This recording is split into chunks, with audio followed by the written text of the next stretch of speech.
June of 1985. The song Held by Natalie Grant is playing softly.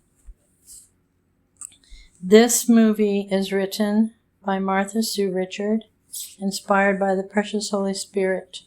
The name of the movie, To Be Held. We are moving past a little white church in a modest neighborhood. The marquee out front says, "Inasmuch as you have done it unto one of the least of these, my brethren, ye have done it unto me." The scripture. We're moving down the dimly lit street over 2 blocks to the right. A sports car is parked by a row of bushes, with no houses close by. The car headlights are turned off, and 2 young people are sitting in the front seat talking. The girl is Mary. She's the daughter of the pastor of the church that we just passed. The young man is Dave, and he is the son of a local businessman. Dave and Mary have been to the prom.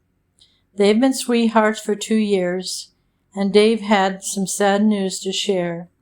He just told Mary that their family is being transferred to California for his dad's new position, and he has decided to go to college while he's out there so that he can stay near his family. It's a very bittersweet moment for the 2 of them, for they know that their lives are going in separate directions. As they're talking, a car pulls up behind them, and an officer walks up and shines his flashlight into the front window. Dave rolls down his window and says, "Hello, officer." The police looked in and recognized Mary and said, "You kids get on home now. Mary, I'm going to speak to your father." The 2 young people are embarrassed by this. Dave starts up the car and slowly pulls out into the road. The officer drives on past and turns the opposite way. Dave begins driving slowly toward the direction of Mary's neighborhood. However, he drives past her street and found another spot to park. They continued their moments of saying goodbye. 2 months later, Mary and her mom are in the kitchen. Her mom has just put breakfast on the table, and the family starts to eat. Her dad and younger brother, Jeremy, are in the room also. They begin to talk about some of the latest happenings in the church. Her dad began to say that he had heard that Dave's family moved away to California. Mary's mom said to her, "Do you know anything more about it? We sure wish them our best." The parents knew that they had been seeing each other for a couple of years, but just assumed that it was a really good friendship. Mary got up suddenly from her chair and went into her bedroom and closed the door and threw herself across the bed. She began weeping softly. The scene opens with a young boy about 14 years old, kind of tall, with red hair. He's listening at the door to a conversation going on with his parents and his older sister. The parents had found out that their daughter was expecting, and the father has demanded that she terminate her pregnancy. His voice is raised, and he is telling her that the stigma that it would bring upon the family and the church was reprehensible. The mother is trying to console the daughter, and she had been told about it before the dad was told. He had made an appointment for his daughter at the local clinic, and he told her that she absolutely had to go to that appointment and get it taken care of. The mother is crying, the daughter is crying, the boy on the other side of the swinging door is pacing back and forth, very distraught. Mary is ready to go to the clinic. A taxi is picking her up, and then she leaves. She leaves the living room, and her mother hands her a white envelope. Later, we find out it's a bus ticket. Slipping it into her bag. "I've notified my sister in Oregon. This will take you there, and she will care for you and the baby if you decide to go." The taxi pulled up to the women's clinic, and 2 attendants in white dresses with file folders in their hands came and escorted her down the sidewalk into the clinic. They were trying to protect her from the picketers that were on the other side of the street, holding up signs with scriptures and with slogans about saving your baby, etc., and singing hymns. As soon as she got into the clinic, she was taken to a room with a place for her to change into a gown and lie down. After she was given a sedative, she drifted off to sleep.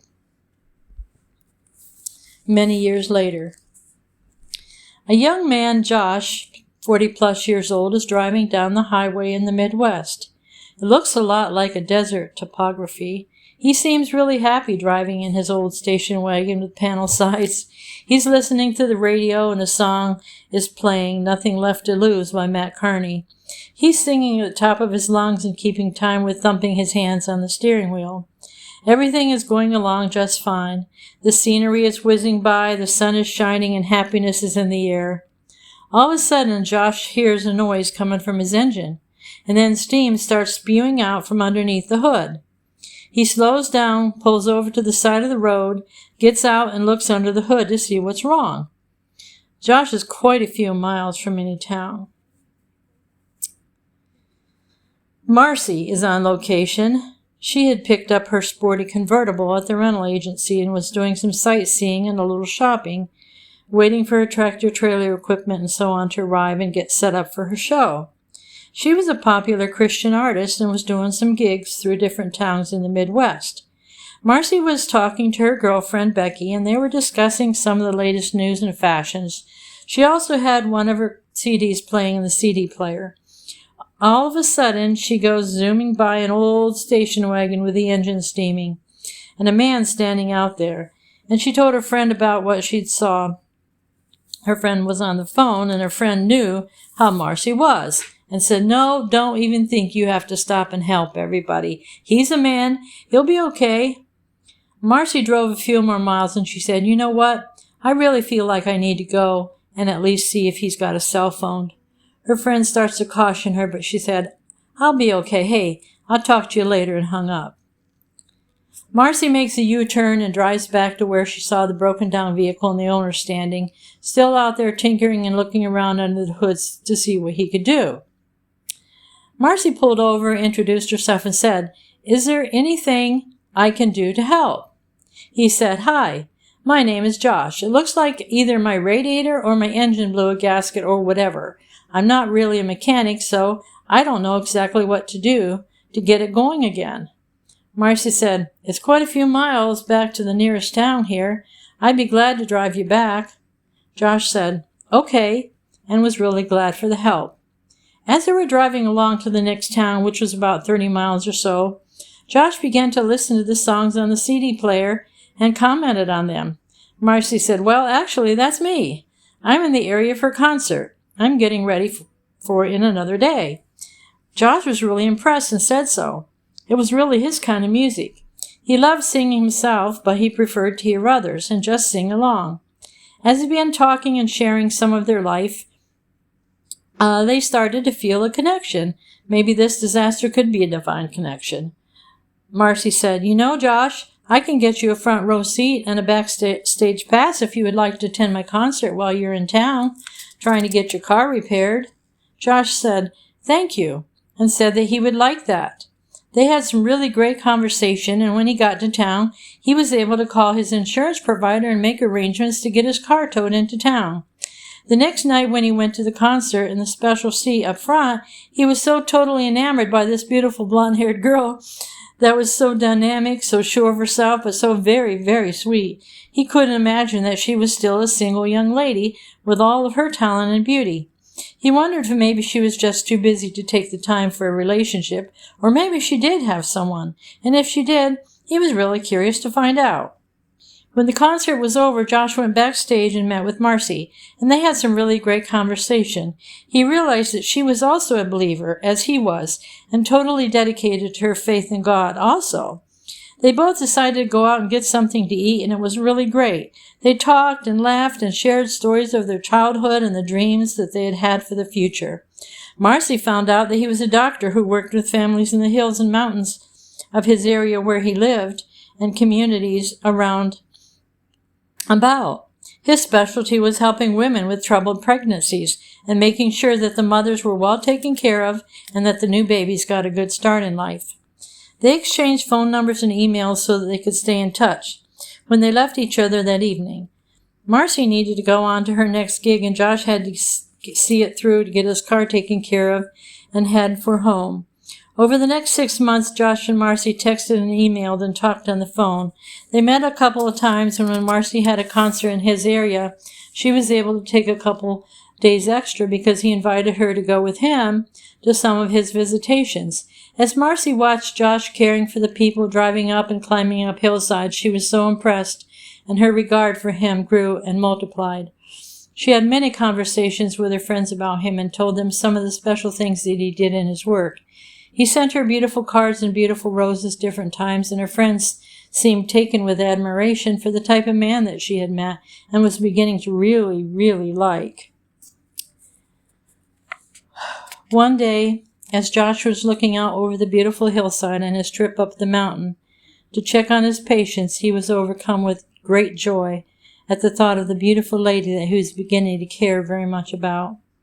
He looked up towards heaven, and he cried out to God, saying, "Oh Lord, I don't know if I can do this again." Lauren Daigle's I Believe song is playing. And Torrin Wells is playing God's Not Done With You as he's looking out over the mountainside. He began to have flashbacks.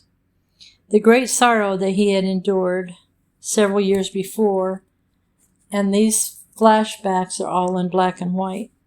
The scene becomes like black and white in his memory. He was out of town at a convention, and his expectant wife had decided not to go with him. She said that she just wanted to stay home and rest and get things ready in the baby's room for the last week or two before their son was going to be born. Josh was not sure that he should leave her alone, so she stayed at her parents' house while he went to his important convention. She was a high-risk pregnancy, and she was being watched carefully the last part of her gestation. In the middle of the night, on the third day of his conference, he got a call, and it was from his mother-in-law. They had just rushed his wife to the hospital, and there were complications. The baby was in distress, and he needed to get home as fast as he could.